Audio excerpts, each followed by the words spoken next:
La guerre des tranchées avant les législatives et leurs enjeux. Les conséquences économiques et sociales de la crise ukrainienne sont-elles une menace pour le Sénégal? Pour analyser toutes ces questions, l'Air du Temps reçoit ce dimanche 8 mai 2022 Hamidou Anne, essayiste et analyste politique, et Souleymane Assoudiagne, économiste, enseignant-chercheur à l'université Alioune Diop de Bambey. L'Air du Temps, c'est ce dimanche de 10h à 11h sur E-Radio, la première radiovision du Sénégal, avec Alassane Samba Diop.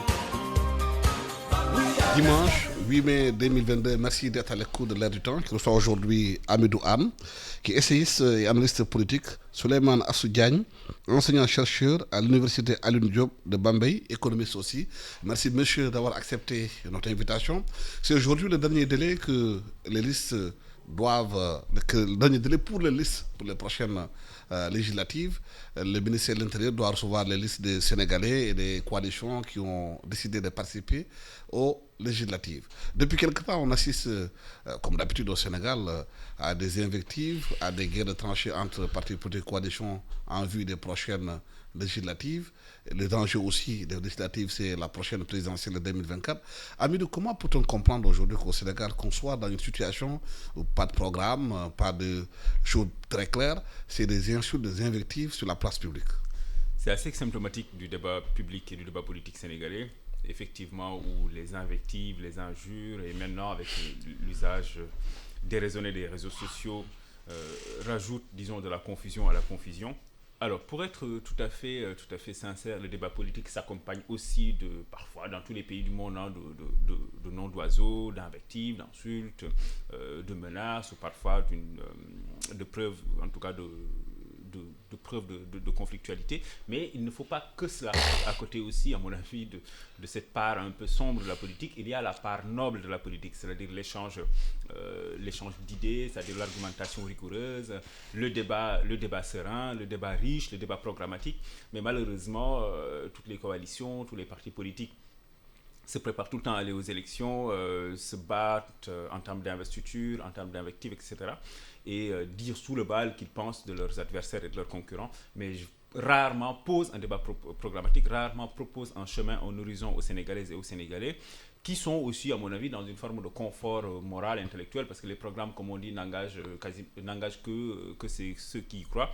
Et les hommes politiques ont compris qu'il y a une forme de docilité de l'opinion publique sénégalaise, il y a une forme d'acceptation de la médiocrité de la part de l'opinion publique sénégalaise, ce qui fait que les partis et les coalitions politiques ne se fatiguent pas non plus à concevoir des programmes, à concevoir des chemins et des orientations, parce que les médias non plus ne les challengent jamais sur les questions des programmes, sur les questions des orientations politiques, économiques et sociales. Un homme politique, quand il vient souvent dans les médias, est surtout souvent interrogé sur des questions politiciennes, sur des questions personnelles, mais très rarement sur des questions programmatiques, ce qui fait qu'on les laisse un peu dans une forme de confort intellectuel, et ceci n'arrange pas notre démocratie et ne rend pas service à la pratique politique dans notre pays. Souleymane Assoudiagne, pourquoi le public sénégalais est peu exigeant par rapport aux hommes politiques, par rapport au programme, par rapport aux idées, et pourquoi aussi les médias ne posent pas le vrai débat? Bon, moi je pense qu'il y a deux niveaux. Le premier niveau, c'est que l'électeur, de manière générale, n'est pas sensible à des programmes, pas de visée programmatique pour faire un choix de candidat. Souvent, dans notre pays, les élections se caractérisent par des achats de conscience, distribution de vivres, corruption par-ci, par-là. On mobilise également les leaders d'opinion, que ce soit des sportifs, des musiciens, des marabouts, enfin, toute cette population qui peut influer sur le choix des électeurs sont mobilisés par les hommes politiques pour faire le service après-vente de leur candidature. Et donc, on n'a pas besoin de prouver qu'on a un niveau intellectuel et une vision programmatique très claire sur ce qu'on va faire du mandat qu'on sollicite. Mais tout au contraire, il faut juste être là à faire le service après-vente du social. Je l'entends très souvent, les gens disent que c'est le social qui fait la politique. Et donc, on évacue par le même procédé, en fait, la capacitation des hommes politiques à avoir une certaine envergure. Et de 60 à aujourd'hui, malheureusement, les choses se sont empirées. Les hommes politiques n'ont plus le niveau. Hamidou l'a dit tout à l'heure, et ça aussi, d'une part, c'est la faute des journalistes. Les journalistes leur concèdent trop de confort dans l'exercice qui est de restituer en fait la gestion en fait des affaires publiques. Donc quand ils sont souvent invités, c'est pour se mettre en vue, d'accord, se mettre en valeur, et ils sont questionnés sur des questions, sur des aspects d'ordre personnel ou tout autre aspect pouvant en tout cas les mettre en valeur par rapport à l'autorité centrale. Mais bon, ça c'est le premier niveau. Le deuxième niveau, c'est que la société sénégalaise dans son ensemble est désespérée des politiques. Parce que de 60 à aujourd'hui, la politique a accouché d'une souris. Bon, on a dépensé énormément de milliards, on a mis énormément de politiques qui, au finish, n'ont pas permis à faire grand-chose. Le niveau de pauvreté est là. Le niveau de détresse sociale et économique est là. Vous avez vu l'histoire de la femme Astou Sokhna à Louga. Il a fallu que, en fait, et ce sont des actes qui se passent tous les jours. Hein. Combien de femmes meurent dans des maternités par jour, on ne peut pas les dénombrer. Mais il a fallu qu'en fait, que ce tollé éclate, que l'autorité montre, enfin, ils font semblant, hein, parce que les vrais problèmes ne sont pas traités dans ce cas-là, parce que le cas de la santé, comme le cas de la formation, on peut prendre le cas de l'éducation nationale, tous ces secteurs sont laissés dans un état qui est extrêmement détérioré, parce qu'en réalité, il y a un déficit de réflexion qui encadre en fait la prise de décision dans les sphères de l'État. Et donc, les populations ne vont plus voter. Enfin, ils ne croient plus à ces hommes politiques. Et d'ailleurs, il est curieux de voir que quand il y a une élection, on ne s'interroge pas sur le taux d'abstention. Bon, pourquoi les Sénégalais, dans leur majorité, je crois, pour la dernière élection, on était à 55% de taux de 55% de taux de participation, mais 45% de taux d'abstention, c'est énorme. Et on ne se pose pas ces questions. Et ça, c'est un message qui est lancé. Pourquoi les Sénégalais ne s'intéressent pas à leur pays, ne s'intéressent pas au choix des leaders dans leur pays? Ça montre qu'aujourd'hui, on a une citoyenneté qui n'est pas très active et qui dénote dans le futur d'une situation assez chaotique. Amir, vous parlez tantôt de la médiocrité de la classe politique au Sénégal. On a vu avec les élections locales un certain débauchage des maires de Yewwi, qui sont aussi au palais, avec le président qui est là, qui est un certain recruteur. Est-ce que ce n'est pas encore un mauvais signal à la façon de faire la politique au Sénégal? Oui, moi je trouve que c'est très gênant. C'est très gênant que 3 mois après les élections locales, que des personnes qui ont sollicité les suffrages de leurs concitoyens dans des collectivités données, ces personnes-là soient élues et que 2 ou 3 mois plus tard, qu'elles changent d'appareil, qu'elles changent de parti et renient tout ce en quoi ils ont cru, tout ce qu'ils ont promis aux citoyens, et puis un peu trahissent, j'aime pas trop ce mot parce que je trouve assez fort, mais je l'utilise avec beaucoup de parcimonie, c'est un peu les personnes avec lesquelles elles sont parties aux élections locales. Je trouve ça assez gênant. Et si on parle aujourd'hui de médiocrité de la classe politique, si on parle aussi de faillite morale des élites politiques sénégalaises, pour moi, ces façons de faire, ces pratiques, ces transhumances, ces changements d'appareils politiques assez récurrents, parfois de la même personne qui passe d'un point A à un point B pour 2 jours plus tard repasser en point A, etc. Moi, je trouve ça extrêmement gênant. Et ça, c'est le premier niveau d'analyse. Le deuxième, on a vu que ça ne servait pas à grand-chose parce qu'il y a beaucoup de maires, en tout cas qui ont été élus en 2014 sur une bannière, qui ont quitté cette bannière-là pour aller rejoindre la majorité présidentielle et qui se sont retrouvés avec un battu assez sèchement dans les collectivités qu'ils dirigeaient jadis. Donc, tout ceci, à mon avis, en fait, est symptomatique d'une faillite de la classe politique sénégalaise qui se préoccupe beaucoup des questions de personnes, des questions d'appareillage, des questions d'intendance, des questions de petits mouvements et de petites coalitions, mais ne s'intéresse pas aux grandes problématiques en fait qui sont les nôtres. Souleymane parlait tout à l'heure à juste titre de la question de la santé. Effectivement, le cas de cette dame, paix à son âme, n'est que finalement la face visible de l'iceberg d'un problème beaucoup plus général dans la santé. Parlons de l'éducation nationale. Pour moi, je tiens beaucoup à l'éducation nationale parce que je pense que l'école est le premier premier moteur en fait d'ascension sociale dans une république. L'école pour moi est la première promesse d'une république démocratique sociale comme la nôtre. On a vécu 3-4 mois de grève, tout le monde voit le niveau de nos élèves et de nos étudiants. On est dans une entreprise, mais à la limite volontaire depuis une trentaine d'années, de sabotage de l'école républicaine. On a cassé l'ascenseur social et on se retrouve aujourd'hui avec soit des échappés solitaires dans les écoles où une personne ou deux s'en sortent sur une génération de 100 ou de 200, ou bien une forme de perpétuation des élites, de la domination via les mêmes élites économiques, parce que les personnes qui sont un peu dans un certain niveau de confort économique peuvent envoyer leurs enfants dans les meilleures écoles françaises, dans les écoles privées sénégalaises, puis les envoient dans les grandes universités étrangères, et du coup, on ne rompt jamais avec ce cycle en fait malveillant et ce cycle assez pernicieux de perpétuation des mêmes élites. Et je pense que ce sont ça les vrais débats, c'est l'école, c'est la santé, c'est la question de la Casamance. On a vu que les armes ont recommencé à tonner dans le sud du pays. C'est la question des inégalités sociales, c'est qu'est-ce qu'on va faire aujourd'hui des conséquences de l'impact du Covid-19, on en parlera certainement tout à l'heure.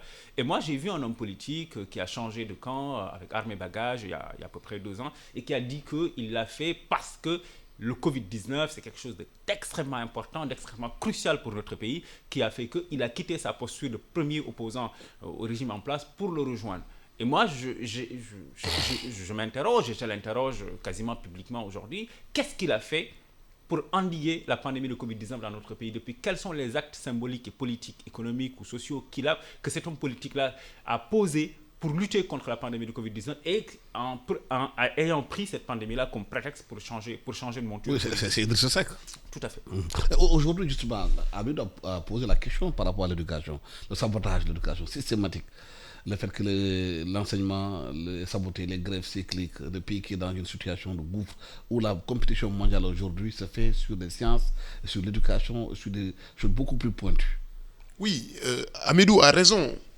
Parce que en réalité, l'école sénégalaise est un grand malade qui, depuis 30 ans, gesticule à gauche, à droite, mais ne trouve pas en fait un médecin capable de lui administrer en fait une ordonnance lui permettant de se relever. Et ça, c'est à plusieurs niveaux. On peut disserter déjà sur le niveau des enseignants qui sont laissés à eux-mêmes. Parce que moi, je pense que c'est la société sénégalaise de manière générale, Alassane, qui n'est pas bien dans sa peau. Je pense que les élites ne sont pas des extraterrestres. Ils viennent de familles, enfin, ils ont des parents, ils ont des époux, des épouses, enfin, des enfants. Donc, ce sont des gens, en fait, qui appartiennent à la société. Et ils ne peuvent ressortir de leur trip que ce que la société a mis en eux. Et donc, c'est la société dans son ensemble qui est malade. Et quand vous regardez l'image de l'école aujourd'hui, vous regardez le niveau des enseignants, vous regardez en fait ce que l'État met en place pour accompagner la formation des enseignants, il est vrai qu'aujourd'hui, on est très très loin du compte. Parce que l'éducation est gérée de manière assez légère, il faut le dire. Parce qu'on ne peut pas être dans un pays où on a quasiment 6000 classes d'abris provisoires. Même l'existant, parce qu'on parle d'abris provisoires, même l'existant, vous allez dans n'importe quelle ville au Sénégal, dans n'importe quelle commune, vous verrez l'état des écoles. Mais c'est ahurissant de voir les endroits dans lesquels nos enfants apprennent. C'est quasiment des endroits sinistrés. Mais est-ce que ce n'est pas un système de gouvernance qui a été mis en place en disant maintenons-les dans l'ignorance pour mieux gouverner? Je ne pense pas que c'est fait sciemment. Je pense que ça montre quelque part l'incompétence des gens qui sont passés par là. Parce que quand même, des fois, il y a eu des ministres qui sont passés et qui ont posé des actes forts. Des éclaircies. Mais dans la généralité, les décideurs qui sont passés à l'éducation nationale ont eu d'énormes difficultés à formuler en fait une cohérence dans la politique éducative de notre pays. Moi, j'ai posé en fait une question qui est très simple dans une partie de mes écrits où je demande la question simple. C'est-à-dire, quand vous prenez 100 élèves qui sont inscrits dans une école élémentaire à Matam, 100, est-ce qu'on a aujourd'hui des indicateurs pour savoir combien entrent à l'université? Au départ, les 100, combien arrivent à l'université? Et c'est ce qui arrive à l'université. Combien ont le niveau, par exemple, de licence, de master? Et après, combien ont des emplois. Alors, et il est vrai qu'aujourd'hui, c'est assez difficile de donner des indicateurs, mais moi je parie que sur les 100, par exemple, quand on prend dans n'importe quelle région du Sénégal, sur les 100, ils sont moins de 10 à arriver à l'université. Tout le reste sont jetés en pâture par le système. Il y a certains qui quittent à l'élémentaire, d'autres qui quittent au collège, d'autres qui quittent au lycée, d'accord? Et c'est ce qui arrive à l'université. Ils seront peut-être 5 ou 6 à avoir le master et peut-être 2 ou 3 à travailler. Donc, entre-temps, le système a élagué quasiment 95% des enfants qu'on inscrive en fait dans nos écoles élémentaires. Et ces enfants-là, on ne se pose pas la question où ils sont. Ils sont dans la rue. Ils sont dans la rue. Ce sont les jeunes que vous croisez ici, qui vous proposent de vous cirer vos chaussures ou qui vous proposent de vous laver vos véhicules. Ils sont en Jakarta. Ils sont dans le secteur informel. Ils vendent des t-shirts sur les grandes artères de Dakar, de Thiès, etc. Et ces jeunes-là, on devrait leur permettre des parcours. Et le système ne l'envisage pas. Que ce soit de l'élémentaire, au collège comme au lycée, on n'a pas établi de parcours permettant de récupérer les jeunes qui sont en état d'échec scolaire. Et ça, c'est le système qui doit le faire. En France, ça existe. Aux États-Unis, ça existe. Dans tous les pays, ça existe. Et moi, je pense que nos ressources publiques qu'on injecte dans les secteurs moteurs ne sont pas bien gérées. Il y a non seulement une mauvaise gestion qui entoure ces ressources, mais également ces secteurs ne sont pas bien organisés.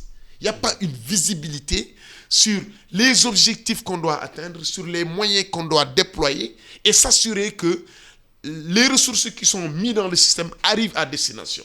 Ça pose un problème. Et c'est pourquoi, Hamidou l'a dit sur la santé, mais sur l'éducation, 6 000 abris provisoires avec l'état des écoles aujourd'hui qui est très délabré. Vous regardez également la baisse du niveau des élèves, des étudiants, même si c'est une tendance mondiale. Mais quand même, ça doit poser aujourd'hui le débat sur comment faire pour redresser le système. Mais on continue comme si le système était parfait et que tout marchait dans le meilleur des mondes. Mais pourquoi toutes ces questions ne sont pas prises en charge par les coalitions et les partis politiques? Ils sont beaucoup plus dans l'invective, dans les insultes, dans les débats de personnes que des questions de fond. Oui, en fait, et c'est ça qui est assez... qui est très dramatique dans la manière de faire de la politique. Les questions que Souleymane pose, elles sont extrêmement importantes. Je ne reviens pas là-dessus, sur l'école, sur la santé, je l'ai dit tout à l'heure, sur la Casamance, sur la jeunesse. Qu'est-ce qu'on a fait? On a vu les grandes liesses populaires suite à la victoire du Sénégal en Coupe d'Afrique. Moi, j'ai beaucoup d'amis qui m'ont dit, mais où étaient ces jeunes? Donc le Sénégal a autant de jeunes. Mais imaginez-vous si le Sénégal avait perdu aussi. Ah, bien sûr. Qu'est-ce que ça va être?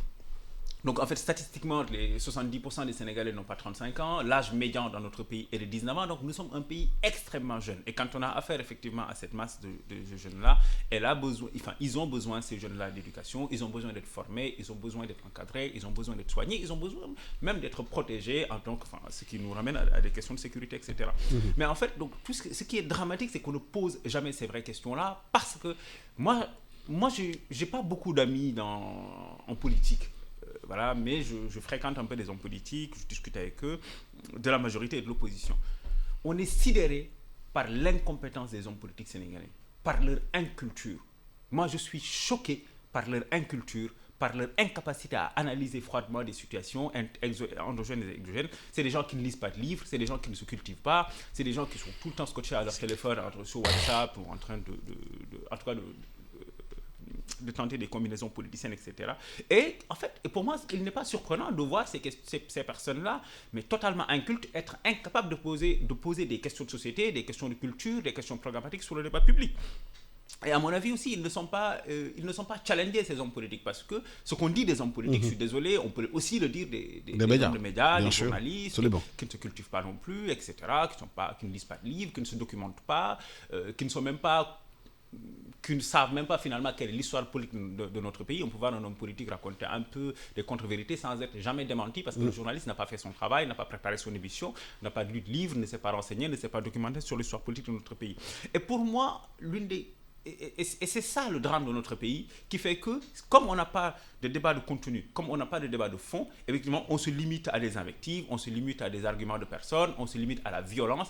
Et aujourd'hui, Internet est venu rajouter une couche de violence mais une couche à la limite de bestialité dans ce débat politique. Mais est-ce que justement ce changement de personnel qui va arriver, si les hommes politiques sont dans les invectives, c'est pas la question de fond, c'est pas dangereux pour eux-mêmes, pour la gestion des pays, pour la sécurité des pays? Mais absolument, moi, il y a des gens dans l'opposition.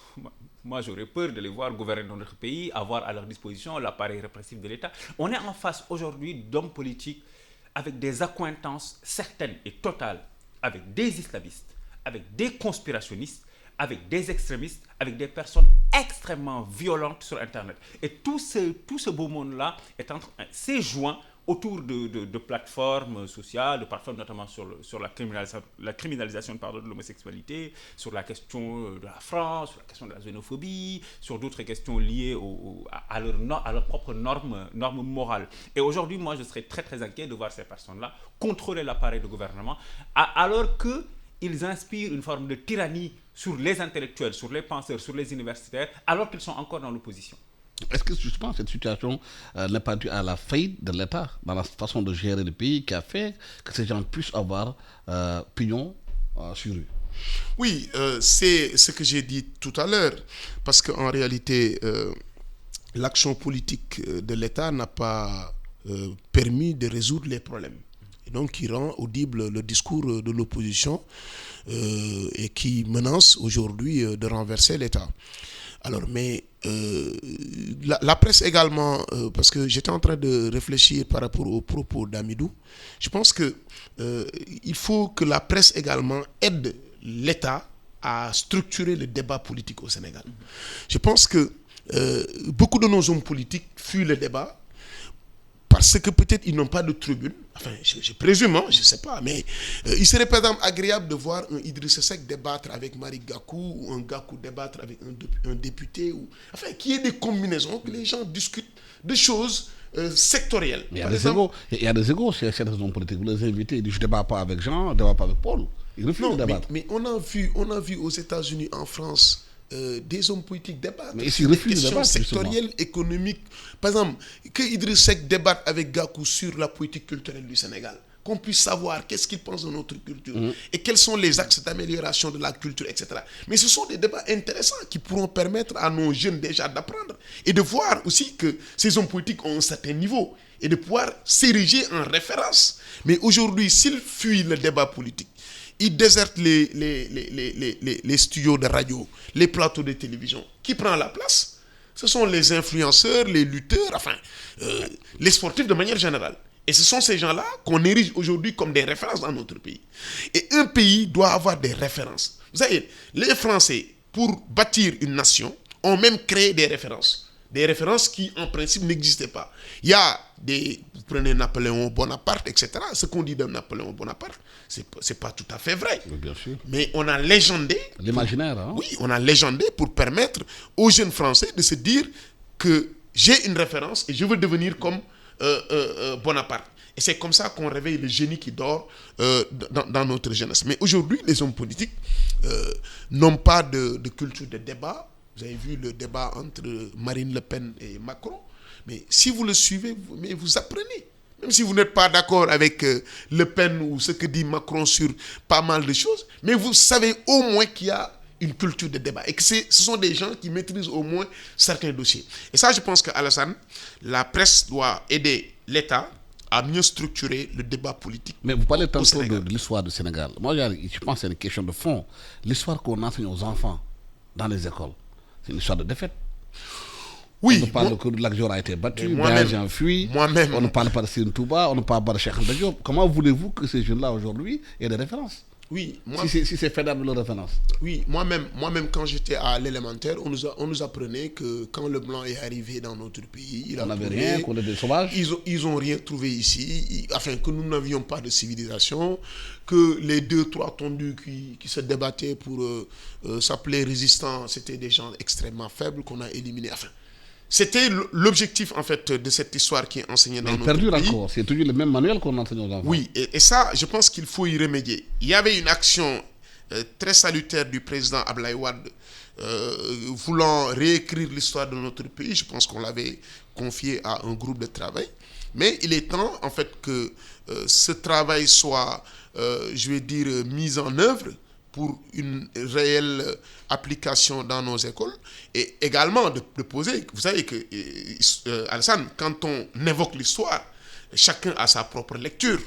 Est-ce que vous voyez, ça peut être source de discorde de la cohésion nationale, parce que bon, chacun voudrait qu'on raconte son aïeul, enfin, de la manière la plus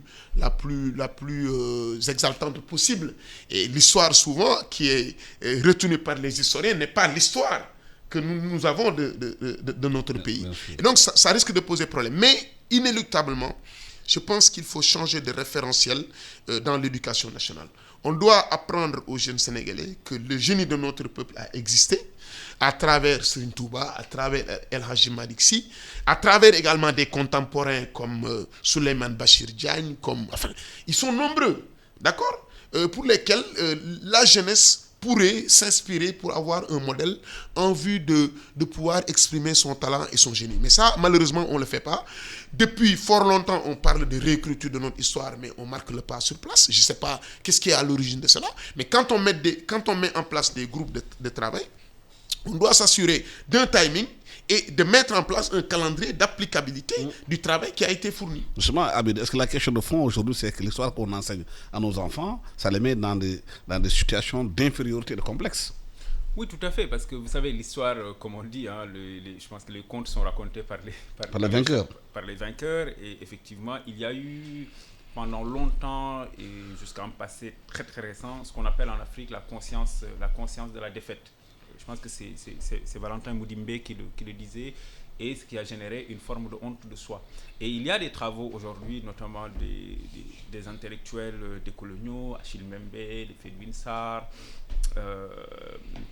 qui se sont les Yala Kisukidi, etc., Séverine Kodjo, qui travaillent beaucoup sur la notion d'estime de soi, pour le fait sur la nécessité de revaloriser nos imaginaires, de penser... Mais ces travaux ne sont pas enseignés aux enfants dans les écoles. C'est ça le problème fondamental. Effectivement, et c'est là où, à mon avis... Enfin, moi, ce que je disais tout à l'heure, en fait, c'est que la question de l'éducation ne peut pas être uniquement une question de pécuniaire, de syndicats, d'arrangement, de relations enseignants, politisées ou pas, etc. C'est qu'il faut revoir de fond en comble, effectivement, l'éducation nationale, parce que, encore une fois, je le redis, c'est le premier moteur de la République. C'est la première promesse de l'État vis-à-vis de ses citoyens. Et si on saborde l'éducation nationale, on se rend compte qu'en fait, tout va s'écrouler. Et depuis une quarantaine d'années, et je pense que depuis certains de mes amis, notamment Ibou Fall, qui officie ici, situe le début de la faillite de l'école républicaine en 1983. Et donc, depuis 40 ans, on ne fait rien d'autre que saborder l'école républicaine. Et quand on saborde l'école républicaine, on détruit les citoyens, on détruit la nation, on détruit l'État et on détruit la République. Et tout ce qui se passe aujourd'hui, tout ce que nous critiquons, les injures, les insultes, les menaces sur Internet, l'absence de culture du débat, l'absence de débat de fond, etc., pour moi, résulte aussi de 40 ans d'entreprise presque délibérée de sabotage de la nation à travers la désacralisation de l'école. Et à mon avis, en fait, pour remédier à cela, il faut que nous pensions de manière beaucoup plus globale, articuler des questions logistiques, parce que c'est important, les enseignants pour moi doivent être payés correctement, etc. On doit avoir des salles de classe, des écoles dignes et décentes pour les enfants, et qu'on n'ait pas des écoles à deux vitesses où certains enfants d'une minorité de personnes à Dakar étudient dans des conditions extrêmement correctes et d'autres sont dans des abris provisoires. Mais il faut aussi articuler, à mon avis, ces questions logistiques-là à la véritable question de fond, celle de la révision des programmes, celle de l'enseignement de nos imaginaires, de notre histoire, de notre géographie, sans pour autant nous renfermer. Parce que moi, je pense que Césaire le disait, il y a deux manières de se perdre.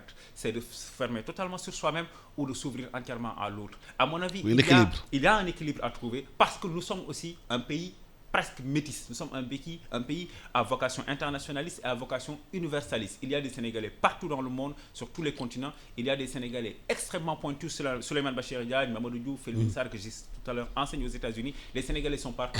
Et nous ne devons pas nous renfermer à 100% sur nous-mêmes. Nous devons nous ouvrir, selon les mots de notre hymne, à tous les apports fertiles, à tous les apports fécondants du monde, mais tout en gardant aussi une identité, un socle commun.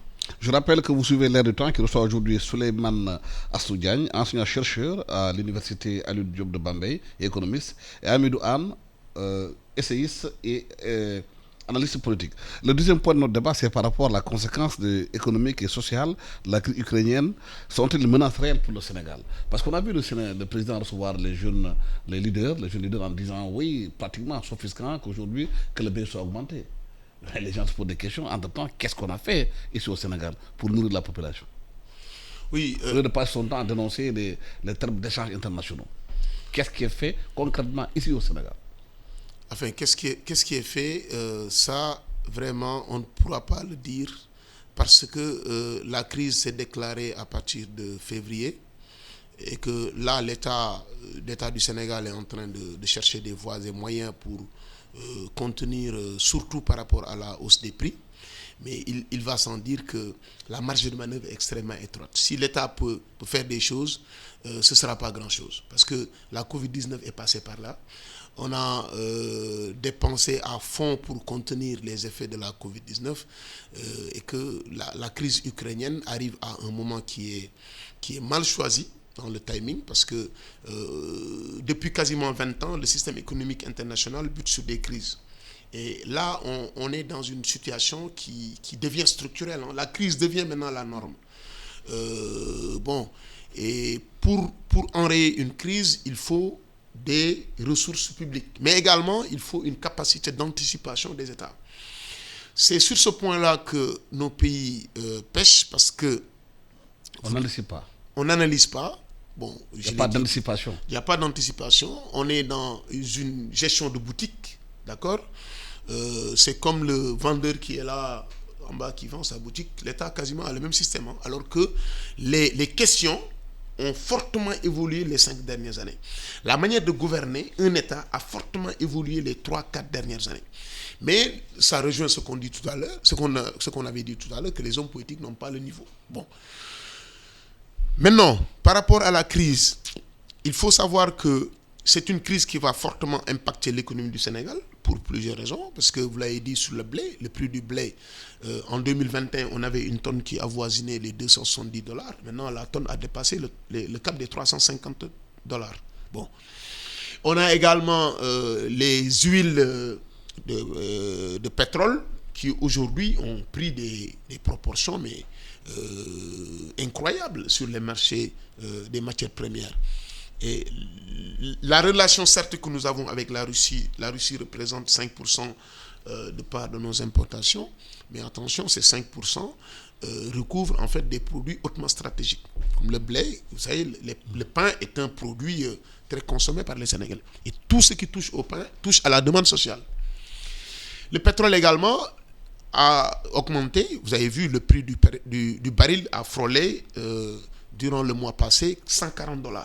Ce qui ne s'était jamais arrivé depuis 2008, lors de la crise de subprime. L'État du Sénégal aujourd'hui a d'énormes difficultés pour s'alimenter parce qu'il faut rectifier la projection qui a été effectuée sur le budget par rapport à l'hypothèse du prix du baril du pétrole. Et ça va nécessiter encore des dépenses supplémentaires. Alors, vous prenez également la Russie et l'Ukraine font 30% du blé mondial. Hein. C'est eux les plus grands exportateurs de blé mondial. Et Alassane, on est en train de faire une grosse erreur au Sénégal, qui est de ne pas prendre en compte que cette année, le blé ne sera pas cultivé en grande masse en Russie et en Ukraine parce qu'actuellement ils font la guerre et que les conséquences vont se ressentir l'année prochaine. Parce que ce qu'on cultive cette année, c'est ce qu'on va vendre dans quelques mois. Absolument. Alors, et là, ils sont en guerre, il n'y a pas de production. En tout cas, s'il y a une production, c'est une production marginale. C'est pourquoi vous avez vu aujourd'hui la réaction des Européens, qui est de proposer aux agriculteurs européens de suppléer les agriculteurs ukrainiens et de substituer le blé importé de Russie pour pouvoir le faire en Europe. Pour que l'année prochaine, d'ici quelques mois, qu'il ne soit pas en rupture de stock et que ça ne puisse pas impacter sur la consommation en fait, de produits européens. Mais nous, à la place, on ne fait rien. On ne fait qu'observer. Il est vrai que l'État du Sénégal n'a pas changé de pratique depuis quasiment une bonne quinzaine d'années. C'est toujours les mêmes pratiques. C'est-à-dire on a en face de nous des hommes politiques qui ne comprennent pas que le monde a changé et que la gouvernance également doit changer. et que les mentalités, l'état d'esprit dans lequel l'État est géré doit également fortement évoluer. On est toujours dans une gestion passive. On gère en fait la trésorerie de l'État, mais on ne tient pas compte des accointances géopolitiques qui existent par rapport à nos partenaires et par rapport également de manière générale dans l'économie mondiale. Oui, ma question c'était que là où les Européens sont en train de chercher des solutions, des alternatives par rapport aux prochaines pénuries, qu'est-ce qu'on fait nous? Est-ce qu'on a emblavé des terres au Sénégal? Est-ce qu'on a mis en place des structures qui permettent de cultiver le blé, le maïs, cultiver du riz, cultiver du mil, du sorgho, pour en cas? Et effectivement, c'est une bonne question que tu poses, Alassane, et à mon avis, les réponses ne sont pas suffisantes, et on en revient toujours à ce que Souleymane disait tout à l'heure sur le défaut d'anticipation. Nous sommes dans une politique, mais au sens global, hein, d'une manière de concevoir et d'élaborer, de concevoir et de mettre en œuvre les politiques publiques, très très classique, et c'est ce qu'on fait depuis 50 ans, et ce qu'on fait depuis 60 ans ne marche pas. Peut-être qu'on devrait, à mon avis, se poser les bonnes questions. Alors, il faut quand même reconnaître que depuis une dizaine d'années, il y a des choses qui sont faites, notamment en termes de planification stratégique, notamment sur le besoin, en tout cas, de poser les bases d'une industrialisation de notre pays qui tienne compte des réalités, etc. Mais on a vu que ça n'avance pas suffisamment, ça ne marche pas concrètement, pour diverses raisons qu'il serait assez fastidieux de mentionner ici, mais bon, rapidement, le défaut de compétences des personnes qui sont censées élaborer et mettre en œuvre les politiques publiques, l'acceptabilité de ces politiques publiques-là par les citoyens auxquels elles sont destinées, parce qu'on n'adhère pas à une vision beaucoup plus globale de l'économie, et parce qu'on n'explique pas suffisamment les réformes qu'on est en train de mettre en place, et qu'on est dans une société libre, une société démocratique. Le Sénégal, c'est pas, je vais citer aucun autre pays, mais c'est pas, en tout cas, c'est pas un pays qui vit sous une forme d'autocratie. Donc quand on veut réformer le pays, quand on va mettre en œuvre des politiques publiques, il faut les expliquer et pousser à leur acceptabilité par les populations auxquelles ces politiques-là sont destinées. Mais surtout l'anticipation, parce que Souleymane l'a dit, la Russie et l'Ukraine, c'est 30% des exportations de blé, et la Russie, c'est le premier exportateur de blé avec 17%. Donc du coup, si effectivement ces deux puissances-là, ces deux nations-là sont en guerre, dont l'une quand même est une puissance nucléaire, il nous incombe, nous, pays d'Afrique subsaharienne qui importons 80% de nos consommations, d'anticiper et de penser l'après. Et penser l'après, c'est le rompre totalement avec le cycle par lequel on a toujours, en tout cas, pris l'économie, qui est un cycle qui est, à mon avis, absolument vicieux, parce qu'on ne peut pas continuer à importer ce qu'on mange, et surtout, on ne peut pas importer nos produits stratégiques, nos produits de base. Les Sénégalais importent le riz, 700 000 tonnes de riz par an, alors que c'est notre aliment de base. Nous importons le blé pour faire du pain. Et jusqu'à présent, il n'y a pas une réponse structurelle à ce pays, à ces questions qui sont absolument cruciales. Et autre chose, cette guerre en Ukraine qui donc, génère une crise, n'est qu'une crise dans la crise. Parce qu'il faut se souvenir qu'en fait, depuis 2020, nous sommes dans une crise majeure. Nous sommes presque dans la plus grande crise de ces 80 ou 100 dernières années, qui est la crise du Covid-19. Et la Banque africaine de développement avait dit que la Covid-19 va pousser 40 millions d'Africains vers la pauvreté de masse. Nos États, quand même, il faut le reconnaître, ont réagi de manière assez rapide et de manière assez efficace à cette pandémie de Covid-19 au début, par du cash transfert, par la réorientation du PAP, devenu PAP ajusté et accéléré. Aujourd'hui, le choix aussi de miser sur l'industrie pharmaceutique à travers une implantation d'usines de fabrication de vaccins, parce qu'il faut quand même dire les choses. Il n'y a que 12% des Africains qui sont vaccinés, alors que dans les pays occidentaux, presque tout le monde est vacciné. Et à mon avis, tout ceci, donc la Covid-19 nous a mis déjà dans une crise majeure. Et parce qu'elle a touché à quoi? Elle a touché à des secteurs stratégiques. Le tourisme, c'est la deuxième source de devises pour notre pays. Le tourisme a été vachement touché. Les chaînes logistiques internationales, le transport aérien avec notre compagnie qui venait de naître et commençait quand même à faire de bons résultats. Et tout ceci, en tout cas, nous place dans ce que Souleymane appelle une crise structurelle. Et moi, j'avais lu son livre à Souleymane qui parlait de l'impact de la pandémie de Covid-19 sur nos économies. Et les questions qu'il posait, j'ai l'impression, je ne sais pas ce qu'il en pense, ne rencontrent pas aujourd'hui des réponses concrètes, des réponses efficaces et des réponses structurelles. Oui, c'est la question que les gens se posent. Les questions qui sont posées, est-ce qu'il y a une réponse par rapport à elles? Est-ce qu'il y a une anticipation, comme vous l'avez dit? On aurait quand même pu comprendre aujourd'hui avec la Covid-19 déjà qu'il y a eu la chaîne de valeur a été touchée, c'est alimentaire. Est-ce que des secteurs sont emblavés dans ce pays-là? Est-ce qu'on a mis en route l'agriculture pour qu'au moins, s'il y a une crise mondiale, qu'au moins qu'en interne, qu'il n'y ait pas de famine, il n'y a pas de faim?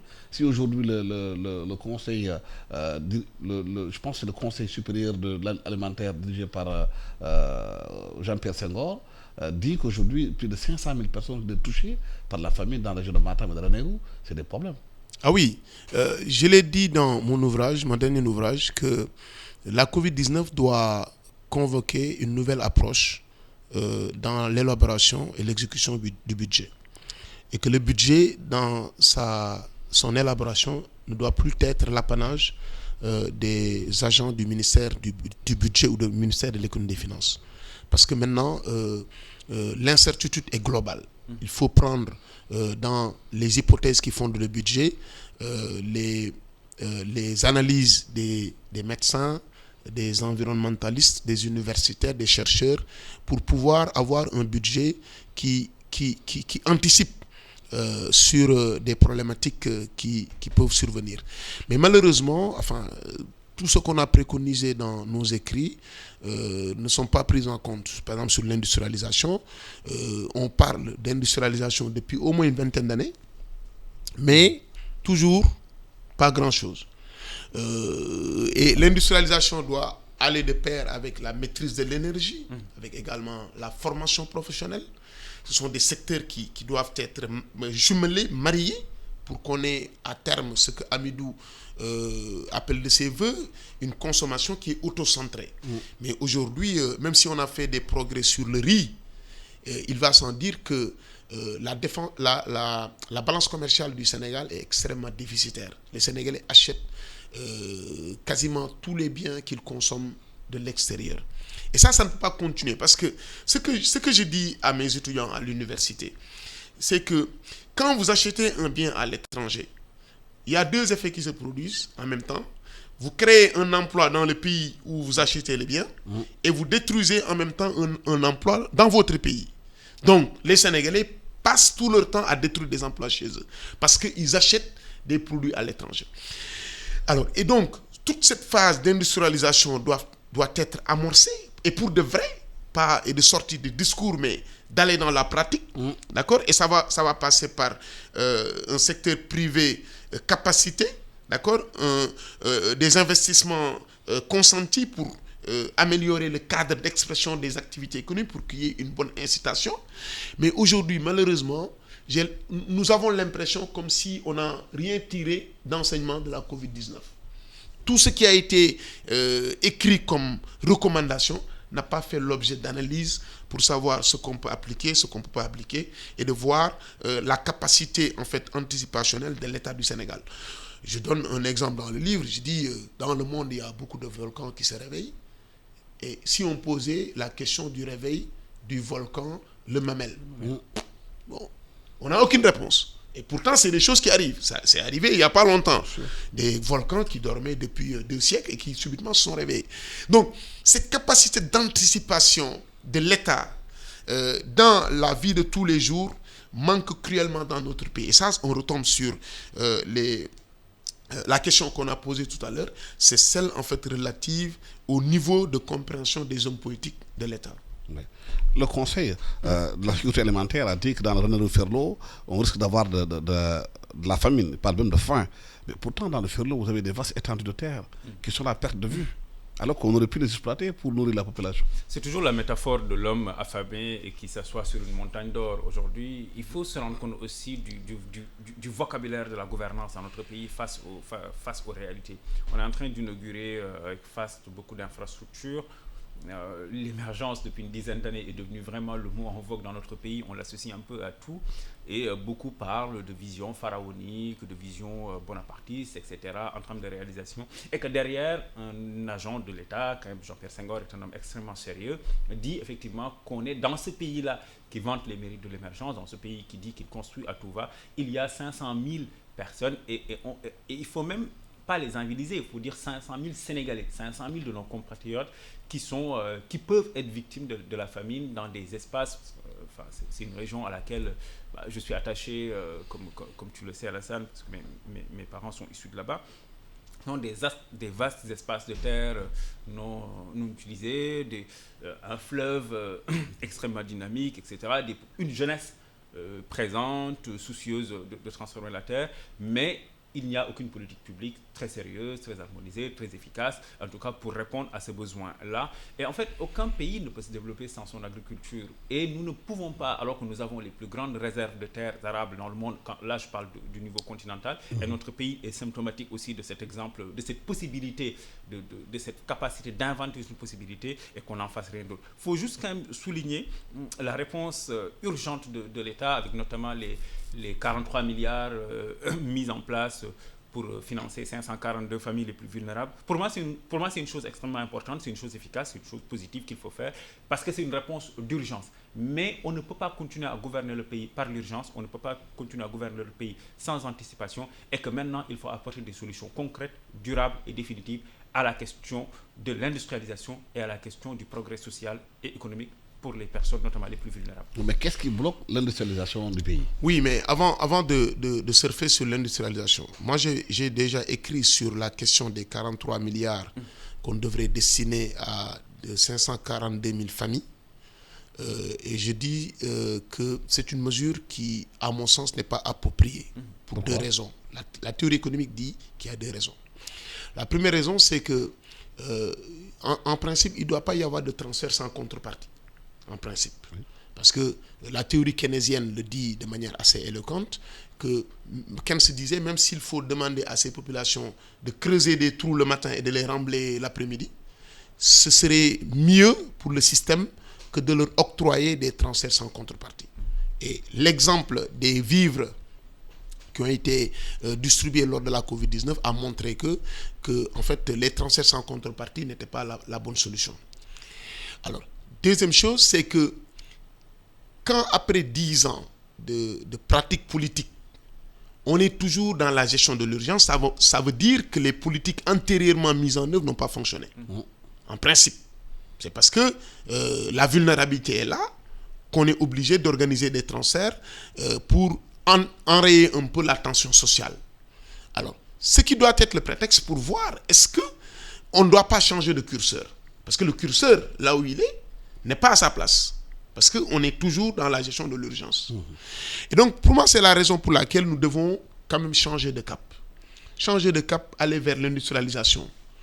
Aujourd'hui, le vrai problème, et ça, si je pouvais le dire de manière très forte, le vrai problème de l'économie du Sénégal, c'est la question de la productivité.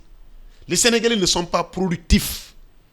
La productivité englobe le temps réalisé au travail. Vous prenez à e-radio, vous avez des salariés. Est-ce que quand ils viennent ici, ils font le travail qui leur est demandé?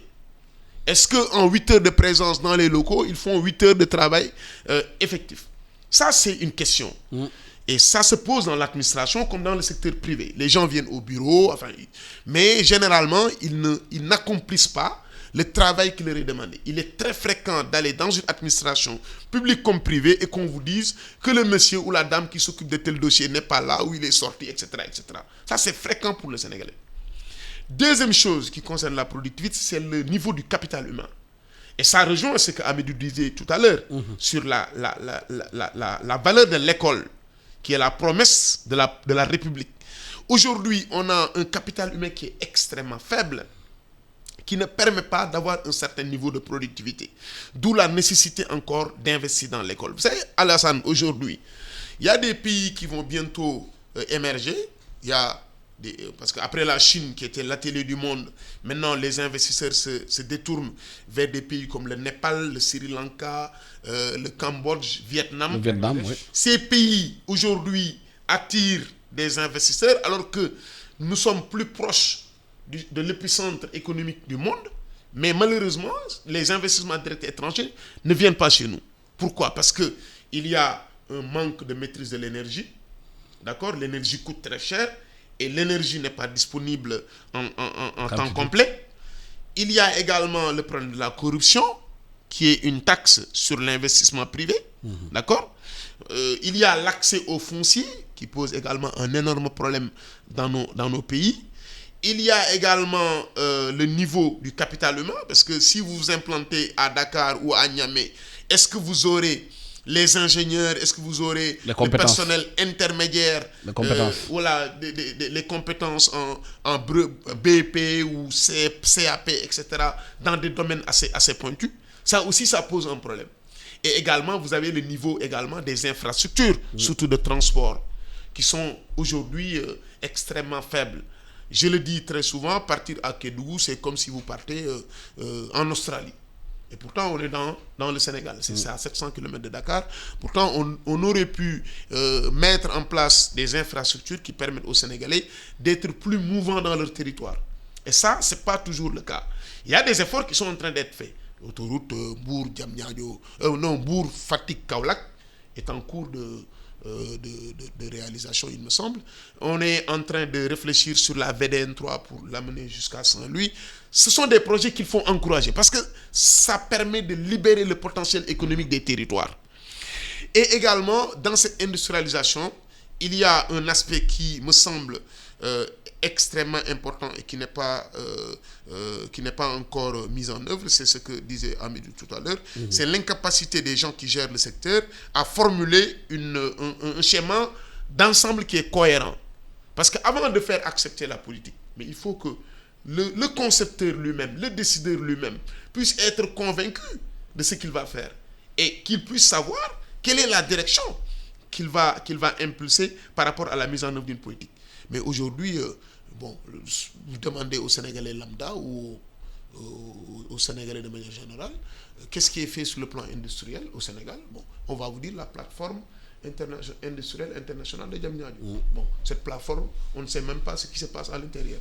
Alors que ça, ce n'est qu'un micro-projet dans l'enveloppe industrielle du Sénégal qui doit aller de Kédougou à Kolda en passant par Ziguinchor, Kaolack et toutes les grandes régions du Sénégal doivent avoir des pôles industriels qui doivent être décentralisés pour permettre aux jeunes Sénégalais de trouver des emplois. Mais aujourd'hui, le système sécrète en moyenne 200 000 jeunes diplômés chaque année.